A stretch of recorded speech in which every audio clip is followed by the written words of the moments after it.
नकली शिवसेना. अबे नकली कोणाची बाई हे तर सांग.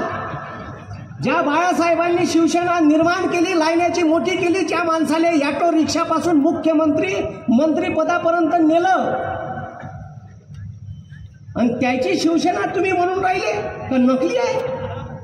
जराशी लाज.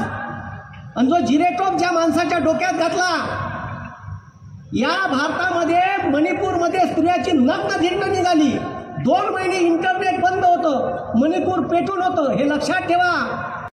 लावण का नाही. आणि मग चक्की पिशिंग.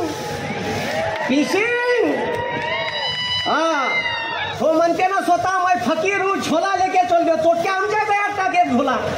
आम्हाला कर फकीर, तू तर आहेस. बरं ह्या फकीर कसा आहे पा.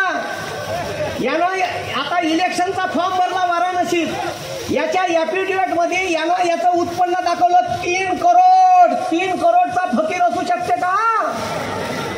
अरे 3 करोडचा फकीर असू शकते का. 2 करोड 76 लाखाचे एफडी आहेत त्याच्या तोट्याच्या.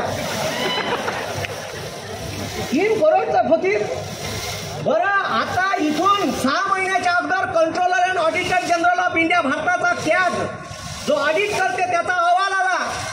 बरं या मी सांगतो ना, सत्ता बदलल्यावर याले पुन्हा तो झोला घालून द्यायचा आणि एक वेळा त्या केदारनाथच्या गुफेत पाठवायचं आणि तिथून उचलून आणायचा आणि या जाणार आहे जेलमध्ये. तुम्हाला सांगतो यानं टाका गेम केले, ताज एक्सप्रेस वे बांधला. मी नाही म्हणून राहिलो, माझ्या घरचा डाटा नाही. कॅगचा अहवाल म्हणते का 1 किलोमीटरच्या नॅशनल हायवेसाठी ह्या चोट्यानं 251 करोड खर्च केले, जे सरासरी फक्त 18 करोड रुपये खर्च येते. नॅशनल हायवे बांधाले 18 करोड 1 किलोमीटरले. यानं चोट्यानं 251 करोड खर्च केले. माझ्या घरचा डाटा नाही होय, माझ्या आकडेवारी नाही सांगून राहिलो. मी त्याच्यासारखा फेकूचन नाही. आणि तुम्हाला असं वाटत असाल तर गुगलवर फेकू सर्च करा, बंद त्याचे व्हिडिओ आणि त्याचे फोटो येते.